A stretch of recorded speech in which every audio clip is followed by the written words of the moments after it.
Hello, Tom Maguire. I just want to do a quick book review on Happy Sexy Millionaire by Steven Bartlett.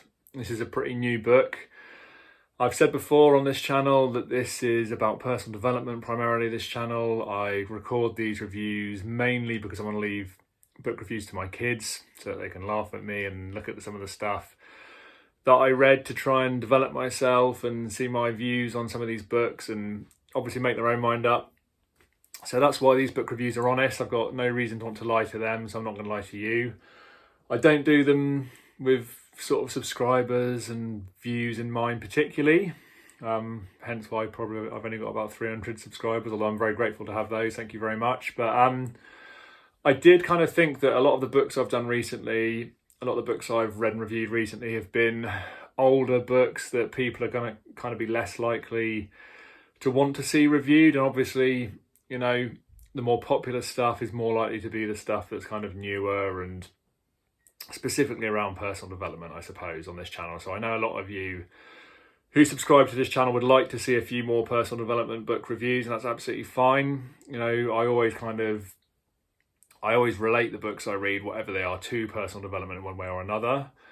But it's nice, I get it, it's nice to kind of go through some actual proper personal development self-help books as well. So that's what this one basically is.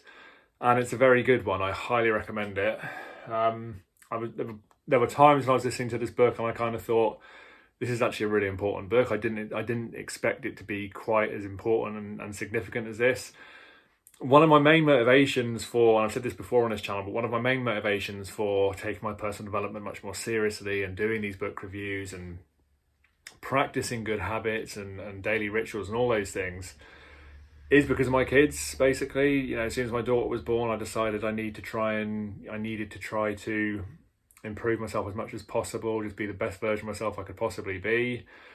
Reading was one of the kind of obvious steps, I suppose. I'd always read books, but not on a kind of, I suppose, so much with my personal development in mind and not in kind of vast numbers particularly. I probably read a few books a year potentially, whereas now I read close to 100 books a year. So that's my main motivation. And really, I suppose, like a lot of parents, I worry about my kids growing up to a certain extent, you know, mental health being such a problem nowadays. I know it's always been a problem, but it just seems to be endemic at the minute, and suicide going up. And you know, I've worked in social care for a long time. I've seen people who struggle. I've seen younger people struggling. I've worked in schools as well. I can remember being young myself and struggling to a certain extent. And so I do worry about my kids growing up, and I kind of almost want to gain as much knowledge as possible around this stuff and you know, as much of a kind of philosophical approach to things. I kind of want to sort of solve problems for myself so that I can then help them as they grow up potentially.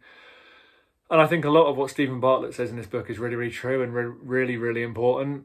He makes the point that he is a multi-millionaire. He's had huge success financially in his businesses. I think his business was recently valued at like 200 or 300 million or so. I know that's not a particularly accurate figure, but it's somewhere around there. It's something very impressive anyway. It's in the hundreds of millions. So he's obviously very wealthy financially, but he kind of makes the point that that isn't what makes you happy. And that might be a very basic point, and you know, we might sort of be forgiven for thinking, well, we've heard that one before. You know, many of us will know that even without necessarily achieving that level of financial success, or maybe any level of financial success potentially. Most of us will know that if we sit down and think hard enough, that actually having a load of money wouldn't necessarily potentially make us happy. However, it's really hard to say that to someone who is really struggling. If you're really struggling financially, then it probably feels as though all your problems come down to money. And actually, you know, if someone could wave a magic wand and you could suddenly have loads of money in your account and become rich, then that would seem as though that would solve all your problems, and it probably would in the short term. But the fact of the matter is, we're all human. It doesn't matter how much money you've got. We all suffer and struggle with the same things. You know, Jordan Peterson talks a lot about this in some of his interviews and in some of the biblical series stuff that I've listened to recently. You know, you can be hugely successful. Quite often, not in the case of Steven Bartlett, to be fair, because he's quite young, but quite often it's older people who have more money because they've had more time to be kind of prudent and work hard and accumulate wealth, I suppose. And he says, you know, would you want to swap places with them? They'd much rather be young and have youth on their side than have money. And that's a valid point, I think. But Stephen is a different kettle of fish, because he's obviously very young. He's achieved this wealth really, really early in his life. I think he was a millionaire by the time he was in his early 20s. And he just makes the point that it isn't about that. And actually you are enough without that stuff. And he just gives some examples of some of the things he's done in his life. And he talks about how he once found 13 quid down the back of a chair, and I think it was in some cafe or bar or somewhere, and he felt so happy for the rest of the day that he'd done that. Obviously 13 quid to him now is absolutely nothing.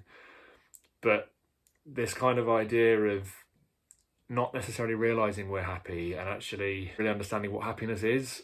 You know, we're kind of given this idea of happiness by the media, you know, our culture, society, you know, telling us on Facebook, on Instagram, that we need to be driving certain cars, going on certain holidays, having certain partners, you know, all of those things that we're supposed to have in order to be happy. But it isn't really the truth. You know, these things are kind of designed to get us to buy into the system, I suppose, for want of a better word or a better phrase, better name for it. Advertising is based on making us feel inadequate, so that we need something, so that we'll desire it, so that we'll buy into it. You know, it's kind of basic advertising and marketing stuff. It's gone on for years. And it's kind of caused this kind of toxic society where we feel we're not enough, we're not good enough. So of course we're going to feel lonely and competitive with each other and bitter and resentful, and, you know, as if our efforts aren't ever going to be enough because there's always someone who's got more, and we're in this constant kind of spiral. And I can kind of appreciate this from when I was a teenager, particularly maybe in my sort of early 20s as well, where I didn't know what I wanted to do, and I felt pressure from myself to achieve something. I knew I was capable, but didn't know how the hell to go about it, where to start. And you look around and you can't help but think that other people are in a better position where they're not necessarily. And that was without all this kind of social media and stuff that we have now. It was kind of, I guess, sort of starting then, but it was nowhere near the level that it's at now. So I do really sympathise with young people. You know, you hear about the snowflake generation and things, and I think there's two sides to the story, isn't there? I don't particularly like that phrase. I think we underestimate the younger generation. I think they're a lot stronger than we give them credit for, and I think that we should all hold ourselves responsible as well. It's a society that we've created and that we sustain that causes people to feel certain ways. And of course we all need to take personal responsibility, but if you're not told to take personal responsibility as you grow up in your school, by your parents, then how are you supposed to know to do that, or even how to do that? You know, you just become a product of the stuff that you buy into, that you're pressured to buying into because everyone else is doing it, including the people from the older generation, you know, who sort of tut and wave their fingers at you but don't necessarily give you any solutions. So, which is where I think someone like Jordan Peterson is really useful, but also Steven Bartlett with this book. I think this is really, really useful for young people. I think this is particularly useful for young people because he is that kind of online guru type who has loads and loads of money, real success, good looking, youthful, all of those things, so they can relate to that a lot more compared to the other people that they see, I suppose. And he's got some really funny kind of anecdotes in there as well. He talks about when he was young, how poor they were, and his African mum pulling his pants down and smacking him in front of his childhood love in school with his bare ass, and just so that bit really cracked me up, saying how you shouldn't look at your audience while this is happening, how he made eye contact with the girl to try and make her feel better about the situation, but it just must have horrified her. And yeah, I can't tell it like he tells it obviously, but it was just so funny, really, really made me laugh. And he talks about what I've just mentioned, really, life expectancy going down due to suicide, and you know how much more commonplace suicide is and how frightening that is. He said something along the lines that if you won the lottery and upgraded to live in a new neighbourhood like most people would, he makes the point that never ends. There's always someone in a better neighbourhood, or there's always a bigger yacht or a better car or a better jet, private jet or what have you.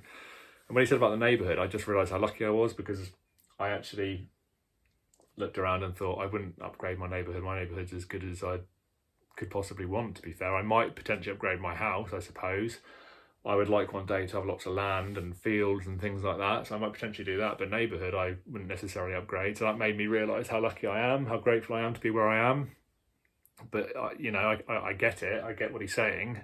He talks about religious people being happier, and more grateful, and how there's evidence to support that. But he talks about passion and how much, you know, we're told to follow our passion, and how much that's a big lie. We naturally have multiple passions, and it's just this lie to have this one thing that we can focus on. And I've talked about this lots of times in different videos. It's so true, isn't it? We're led to believe we're supposed to have this one thing that we're absolutely crazy on, that our full potential is going to kind of light up, and we're going to focus and be really successful. And it just doesn't work like that for most people. Most of us have multiple interests, different things we want to try, you know, and that's one of my faults in a way. I say it's a fault. I kind of think it's a strength in some ways. I want to try lots of different things. I'm curious. I find I become more skillful and honed the more I try different things. I can tick things off and say, okay, perhaps that isn't for me. I tried it, I fancied it, but it wasn't necessarily completely in line with my sort of higher values. But it's not until you try things that you know. And I do have different things that I'm passionate about, not just one thing. He says how one guy wanted to be a good public speaker, so I asked him for the 3 pieces of advice he could give him in order to do that. And he's just saying the guy just wants an easy option. He's asking for a life hack, basically. And I talk about this when I teach my stress management course over Zoom. I talk about the fact that there are no kind of life hacks for this stuff. It's slow progress, it's practice. When it comes to personal development, you've got to practice stuff, you've got to give stuff a go, you've got to be patient, you've got to forgive yourself, you've got to accept that you're not perfect, you never will be perfect. You can't just expect to become a really confident, accomplished public speaker by taking a couple of tips from someone and implementing that overnight. You've got to practice and push yourself and develop and grow and make yourself scared and nervous and make a fool of yourself, and do that over time. He says it took him 10, 11 years to get there, you know, and that's the least of it, isn't it? He talks about how important it is to raise people up. He says that when we raise people up, it raises us up as well. He says how he never regrets quitting. He's had so many situations in his life where he's quit different opportunities, different businesses or jobs or what have you, and people have always disapproved and worried about it. And he looks back and he just sort of says it was always the right thing to do. I completely relate to that. I've quit lots of things. I joined the police straight out of school, straight out of sixth form. I was 18 years old. I was one of the youngest in the intake up in London, up in the Metropolitan Police. And everyone was all like really impressed. I was the only one that wasn't particularly impressed, because I didn't particularly want to do it. I just did it out of pressure. I felt as I had to do it.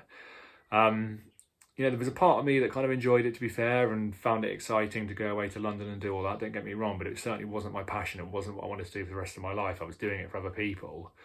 And then when I quit, I got these tuts and these shakes of the head, and how can you give up on such a good job? You're earning much more money than anyone else at your age, and blah blah blah. You've got retirement opportunities, pension, blah, blah, blah. And it was all stuff that was just like, I can't think of anything more depressing than retirement opportunities and pension at this stage. And I'm sorry if that makes me sound self-entitled, but it just wasn't in line with what I wanted to do, you know.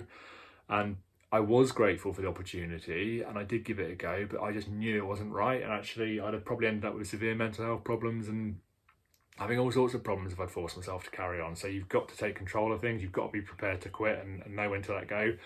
And I've since had lots of jobs after that one that I've quit as well and moved on, and I've not regretted any of those.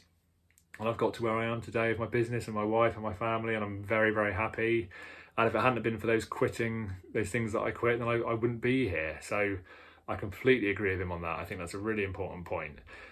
He talks about having an internal or an external locus of control, and we know about that. So people with a strong internal locus of control take responsibility. They consider themselves to be in control of the situation. If you've got a strong external locus of control, you tend to blame external events. Things happen to you. You're more of a victim mentality. And the more you kind of behave like that and think like that, the more negative things are likely to happen. You kind of tend to attract that negativity and put yourself in a more vulnerable position, potentially. Rather than being a sort of problem solver and stepping up and taking responsibility. He says that his attendance hit 30% when he was in school, and then he was threatened with expulsion. Again, I related to that. My attendance was 30% as well at one point, and I didn't get threatened with expulsion, but I was suspended at one point for quite a long time. And again, I was like him, I was just bored. It wasn't that I was lazy. I now work my backside off because I love what I do and I feel that there's purpose and meaning in what I'm doing. But in school, it was boring. Like, the teachers weren't inspiring me. One or two of them maybe did, but most of them didn't. It was dull and it just seemed pointless. He talks about Steve Jobs as well. He talks about this idea of having a personal skills stack. So Steve Jobs apparently went and studied calligraphy, which was quite an unusual thing for someone like him to go and do, but he found it really interesting and artistic and it opened his mind. And then of course he brought that in on the Mac, and it was the first computer to have this option of different font styles and stuff, which now Microsoft use of course as well. And you know, this idea that if he hadn't have done that course, if he hadn't have tried something new, then we wouldn't have all the kind of fonts that we do. So I thought that was quite fascinating. So he says to develop your fundamental skills like public speaking, like organization, like whatever it is, develop the things that are important that you can take from one place to another. You know, if you lose your job or your business goes under, you've got those skills you can take somewhere else. I think that's really good advice. And he talks about what other skills do you think you could develop to give you an edge over your competitors? And again, fantastic advice, I think. What can you do? Can you learn a language? Can you learn programming or whatever? What can you do to give yourself an edge that other people in your field won't necessarily have? I really like that.